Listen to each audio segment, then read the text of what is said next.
Hello, and welcome to the Empowerography Podcast.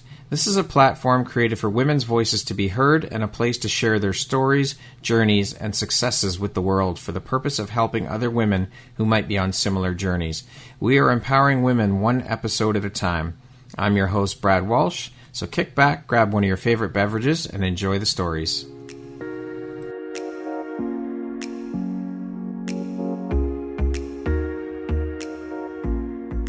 If you're looking for jewelry that makes an impact on your self-care routine and your style, Empowerography would love to offer you a discount code to one of our exclusive partners, Quartz and Canary Jewelry and Wellness Company. Please use code EMPOWER15 to receive 15% off upon checkout at www.quartzandcanary.com.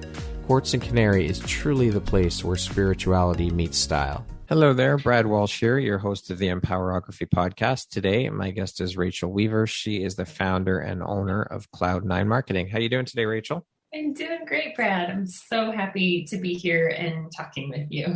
Well, thank you so much for making and taking the time to be here and share a bit about your story and your journey with us here. And I'm honored and happy to have you here and to learn more about what you're doing. So thank you. I appreciate you. So as mentioned, you are the founder and owner of Cloud9 Marketing. You are a copywriter who has taken a unique approach by blending your copywriting skill set with human design.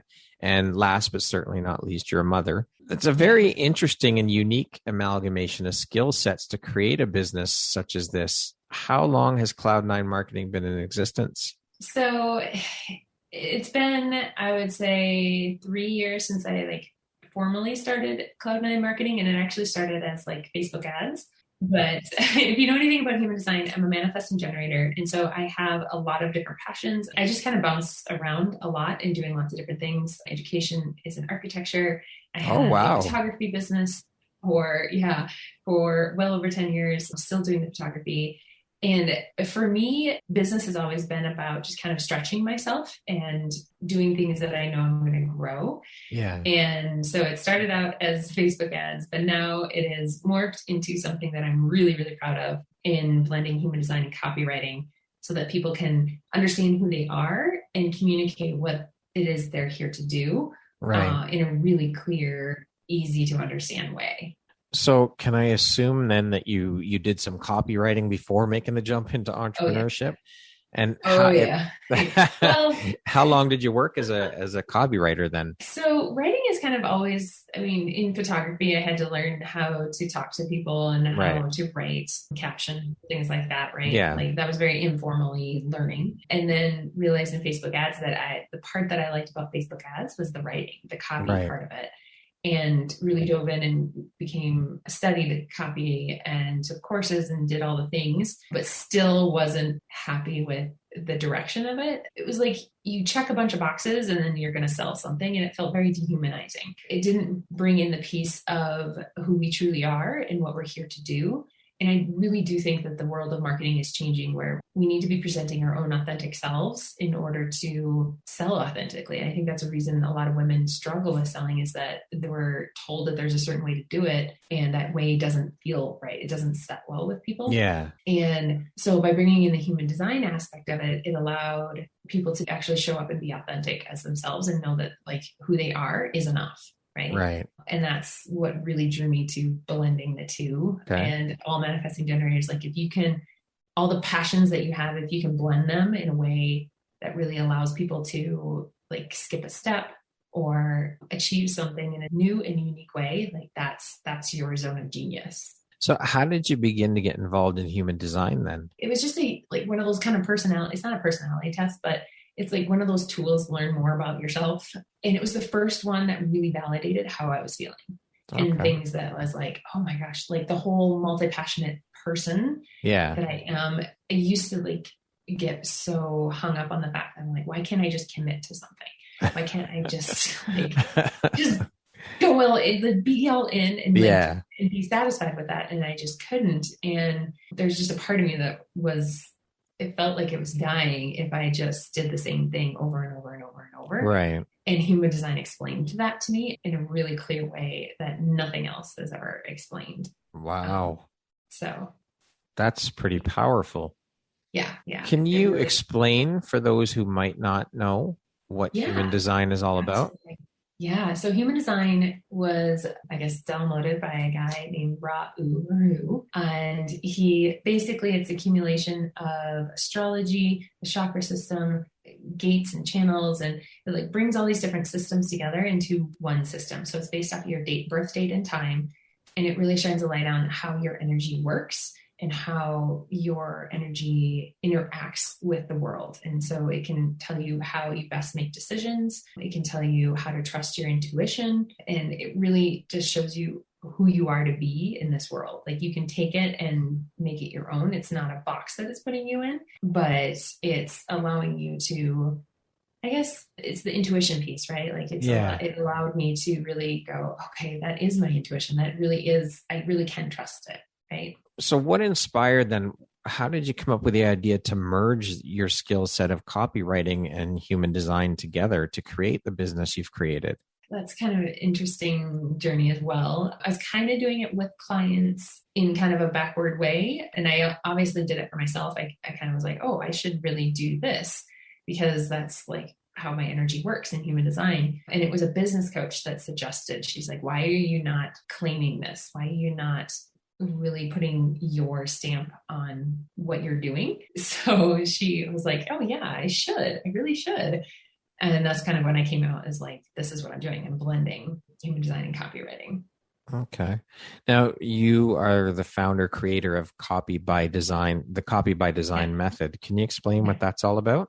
So that's the method that I understood and created by looking at your human design chart and what you do, and then combining it. So have you heard of USP, right? Your unique selling point. Yeah. And you have this accumulation of like who you are, what your talents and gifts are. And then it differs depending on who you talk to. But I think then it's also then your ideal clients' hesitations and what their desires are. Right. And the center of all that is your unique selling point. And human design fits in that, where it's like it's showing you what your gifts are in terms of like how your energy works. And then you blend in your own experiences, what you've learned, what you've done, and then meeting your clients where they're at. And that's really what we're doing inside the Copy by Design method. We're looking at what your energy does, and we're looking at your experiences, and we're looking at your ideal client, and we're finding that place where everything meets. Now, I read that you want to help spiritual entrepreneurs create their soul-aligned message that attracts ideal clients without shouting into a black hole. That's some pretty interesting messaging. What facilitated that message to be the focus of your business? Human design. So really, like your soul's message is really coming out through your human design chart. So it's through your throat chakra and the gates and channels that are defined. You have undefined and defined channels. And the defined channels are the ones that you have access to consistently. And it's themes. Like if you were to look at your chart, then we could look at themes and you could say, well, this is something that comes up in your life all the time. And you'd be like, yeah, it does. Yeah. And that's the piece that you really need to be talking more about. And then talking in a black hole, that is a lot of, so there's 5 types in human design, and projectors. I was really honestly speaking to projectors in that, is that they feel like they're talking to a void. Like you put a post out there and nobody comments, right? They're constantly almost feel like they're shouting about what they do, and then no one's responding. And it's because that they're going out and with the wrong energy. They're trying to be a manifestor. They're trying to be a generator when that's not how their energy works. Okay. So that's really where it came from. Right. Okay. So you've said that you're a fierce advocate for women using their voices for change. Why is this so personally important to you? I think for me, I think all women feel like their voice doesn't necessarily matter, that they kind of shrink because they feel like their desire it needs to take a backseat to someone else's. Right. And I know that's not what I want to teach my daughter. And it's something like I feel like I still am working on myself. But for women to truly own what it is they're here to do is so powerful, because if you have that confidence, if you have the energy behind what you are truly here to do and you go out and you do it, imagine if all women did that. where would we be? Where would our world be? Well, I think right? we'd be leaps ahead of where we are now. Yeah, I totally think so too. Like we need to own our voice and not shrink because we think we're too much, or we think we're, it's not worthy, or we think that it's not important enough. Stop thinking small. Yeah, stop thinking so small. So I'm going to assume here that your business is probably solely focused on working with and helping women, correct? Yes, solely. Every now and then a guy will kind of find his way in. I'm not opposed to working with men by any means. I did not set out to work only with women. I don't know. I just have a connection, maybe because I am a woman, to working with women, and I resonate so much more deeply with what they have to say. Right. It just organically happened. Yeah. Has writing always been a part of your life? If so, what inspired you to start writing? Yes and no. Okay. I feel like I've always been a unique writer. I had a professor in college say, she goes, "You don't write like anyone else, but that's a good thing." And I was like, oh, okay. And I wrote a lot in photography and was very more in a poetic sense. I wrote for photography and blog posts and was more poetic. I just wanted to share more of my heart, I guess. And that's why I would write what I wrote. Writing, the stuff that I'm doing now is more conversion copy. So it's writing to really showcase what it is that you do so people want to buy it. So it's a very different form of writing, but still very creative. And it still allows me to really have to think about all the words that go into it, right? All the words, well, why would somebody want to buy your thing, and what's holding them back? And are you sharing everything that you need to be sharing, or are you sharing too much? And really thinking through the whole process of writing in a very different way than I used to. What lights you up or excites you the most about the work that you do? I think helping people discover that middle ground, that place where they can be themselves and share their experience and their gifts and have it be exactly what their ideal client needs, right? It's meeting them, everybody in the middle, and having that light bulb moment go off where they're like, I get to be me. I get to share who I am and share my gifts, and people want it. That means that there's purpose here. There's something bigger than me here. Yeah. I want to go back to where we were talking about not playing small for women and women having their voices heard, and speak a little bit about that in that vein. So I come from a corporate background, and I've seen, even still now in this day and age, 2021, the whole 1940s old boys club mentality bullshit that still exists in the corporate world. And I mean, not just the corporate world, it exists everywhere. But the fact that women are still fighting for those positions at the boardroom table, and women still aren't being paid for doing the same job as their male counterparts. I think we're starting to see a shift in mindset with a lot more women in terms of making the trek and taking the jump into entrepreneurship, because they're tired of that same old bullshit, I think, of not being appreciated, not being able to get to where they want to be and where they deserve to be in these corporations. What are your thoughts on the whole landscape? I mean, you being an entrepreneur yourself, what are your thoughts on the landscape of entrepreneurship and women-run businesses? And are you seeing a shift in terms of more women making the jump into entrepreneurship? And if so, why do you think that is? Oh, good questions. I think there's definitely more women jumping into entrepreneurship, but I also think that the majority of them don't make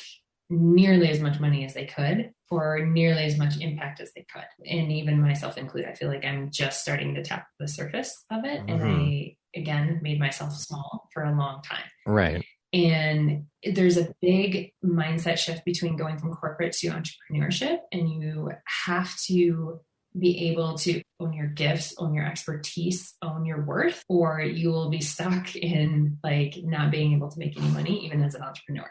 Right. And I'm actually reading the book, We Should All Be Millionaires by Rachael. I can't think of her last name, but We Should All Be Millionaires. And she talks about this of we have to start saying, I am worth this much money. I have expertise. I'm I see so many women going, I can't charge that much. Yeah. I can't, but they're shrinking their own expertise, and you have to be able to flip it and go, well, what actually are you providing for your client? Are you providing them, like a client today, she's a realtor, and we're talking about her mentoring other realtors. And I was like, well, what is it worth to you to have someone, if you are only a year or two into your business, really take your hand and show you how to create a successful legacy business? Right. She's like, oh, it's everything.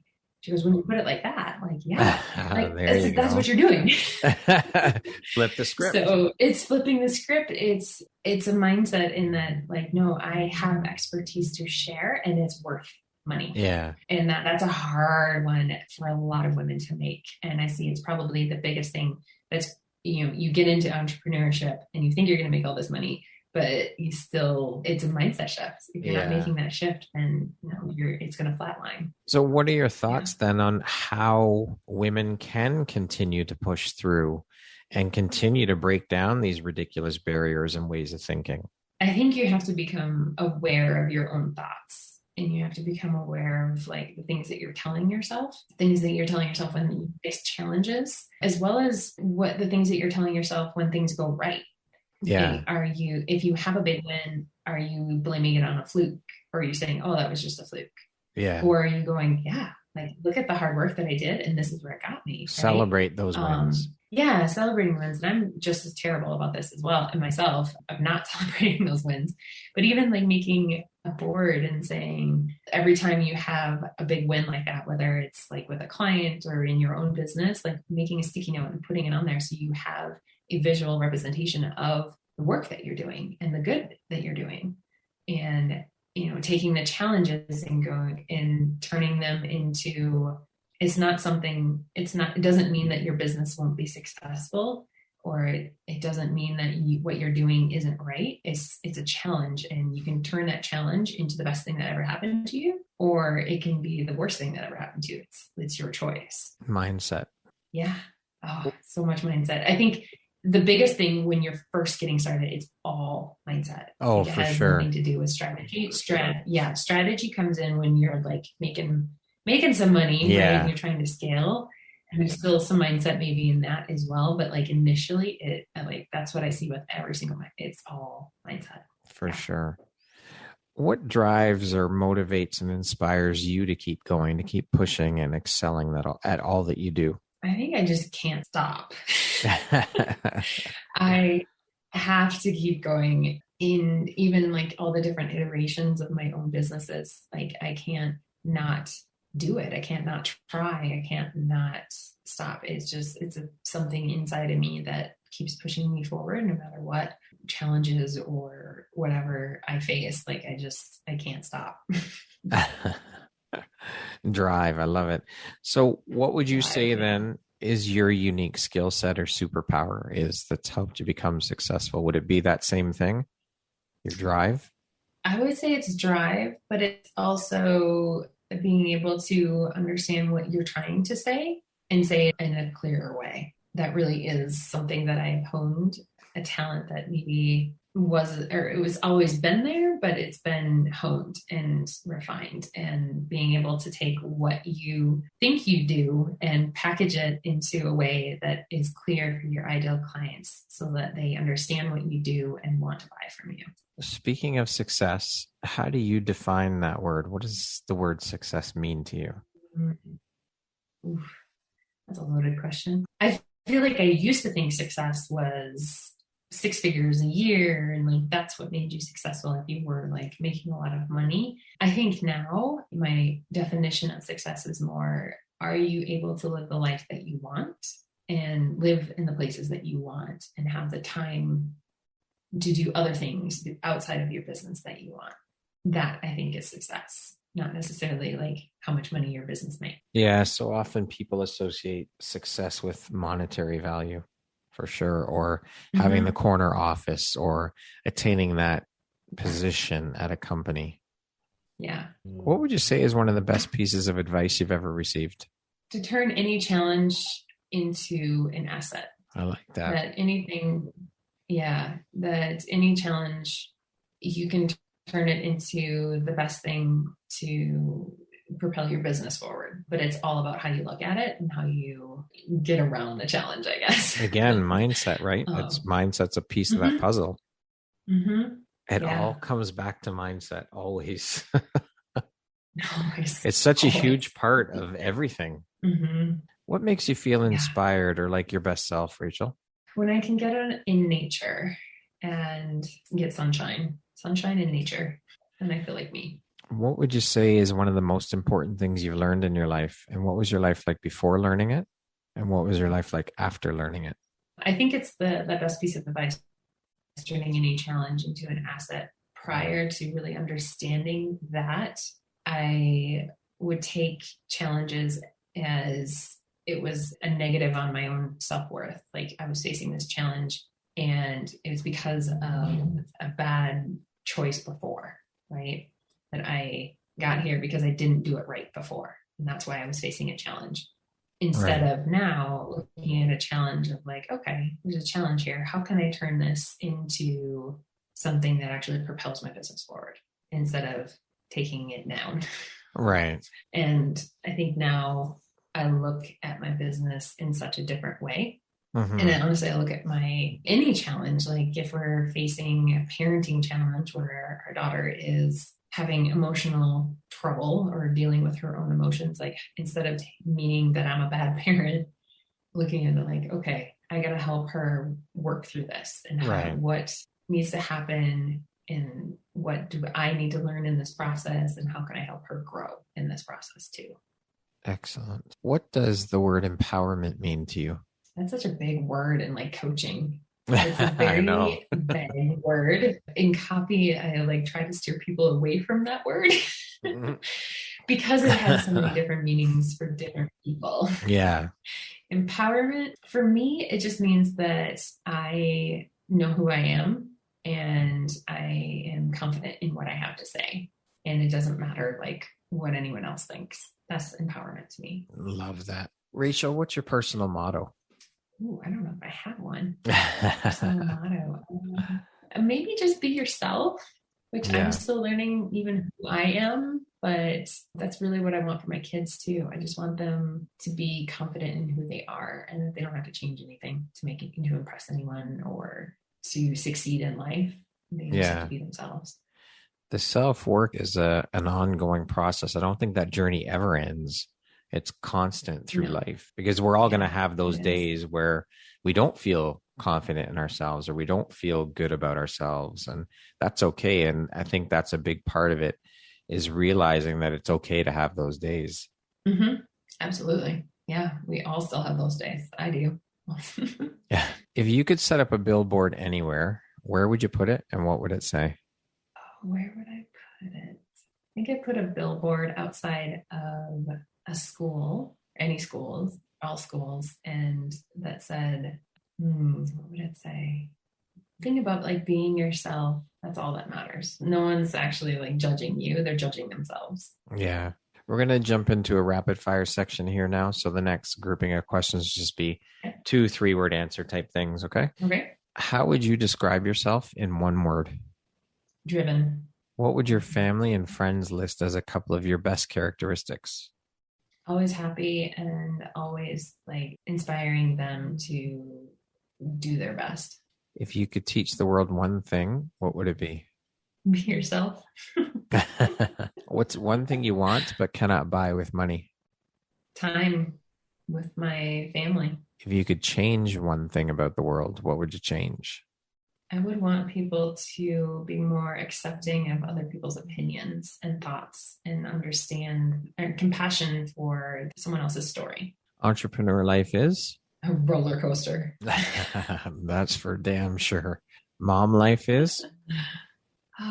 Challenging. But really good. What's your favorite stress-reducing activity? Being outside in nature and in the sun. So if I can sit in the hammock and read a book in the sun. I see a theme here too. Mm-hmm. Sunshine and nature. Yep. What's the first thing you notice about a person? How they carry themselves. Do they feel confident, or do they seem to shrink? That concludes our rapid fire section. Now back to our regularly scheduled program. Who in your life has had the biggest impact on you and why? I think my grandma, probably, on my mom's side. She's a very fierce, independent woman. She's married 3 times.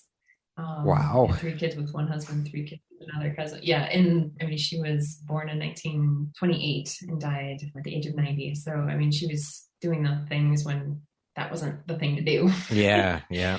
And she was very take no shit kind of. I love it. Trailblazer. Yeah, she really was. Yeah. That's awesome. What's an unexpected blessing or occurrence in your life that you're grateful for? I think honestly, COVID, to be totally honest, like I always wanted to live in the mountains, but my husband is an architect and worked in the cities. And prior to COVID, like was going to the office every day. Right. He didn't want to commute. It didn't make sense to live an hour away from the office, and COVID changed all of that. He's been working from home since lockdown of, March of 2020. Yeah. And so we moved. We picked up and we moved, and it's been fantastic. Love living up here. There certainly has been a lot of silver linings, a lot of amazing things that have come out of this horrible situation, because of course there's been a lot of terrible things too, a lot of loss and job loss and financial and human life and all that other stuff. But there's been a hell of a lot of good that's come out of it too, for sure. Yeah. And I think we need to take more notice of that and appreciate that instead of looking at the negative side of it. Totally. And it goes back to that, like facing a challenge. Are you going to turn it into something beautiful, or are you going to let it take you down with fear and anxiety? So we decided to embrace all and make it the best thing that ever happened. Well, good for you guys. I think that's very admirable and amazing that you did that. Rachael, what does the best version of you look like when you close your eyes and imagine it? The best version of me is someone who is not swayed by the emotions going on around me, that I am calm and can help others see the calm within their own storm. The best version of me is someone who's confident and compassion towards someone else's story. What would you say is the most entrepreneurial thing about you? That I could literally never work for anyone else. You've crossed over. That's it. There's no going back. There's no going back. I tried like a year ago. I kind of was working, trying to fill in some gaps, and was working for somebody else writing copy. And I was like, it lasted like 2 weeks. I was like, I can't do this. Just couldn't do it. Could not do it. I was like, this is not worth my time. What do you think are the top 3 skills needed to be a successful entrepreneur? A growth mindset, a mentor, somebody that has been down the path that can help you. So they're where you want to be. They can help guide you, and knowing what your expertise is. Wherewithal, the awareness. And again, it goes back to mindset. Yeah. If you could go back and give your younger self one piece of advice, what would that piece of advice be? Don't beat yourself up for every time you pivot. It's going to be okay. Excellent. It all comes together. Yeah. Like you eventually, like hindsight's 2020, right? Like all the pieces come together. For sure. Can't always see before. Yeah. Lastly, if you were to deliver your last 30-second speech to the world, what would that last 30 seconds sound like? What would you leave the world with? What would you impart onto the world? What would you say? Have compassion for people. The fact that we can all have different opinions and different thoughts and beliefs and values is a good thing. Quit thinking everybody needs to be the same, because that would be a really boring world. That's for sure. Thank you so much, Rachael, for taking the time to be here today and share a bit about your story and your journey with us. I appreciate you making and taking the time. It's been an absolute pleasure speaking with you, and it's been very educational. So thank you so much. I appreciate you. Awesome. Thank you so much, Brad. This has been great. Love it. Once again, my name is Brad Walsh, host of your Empowerography Podcast. Today, my guest has been Rachael Weaver. She is the owner and founder of Cloud9 Marketing. Thank you so much, Rachael. I hope you have an amazing rest of the day. Thank you. You guys too.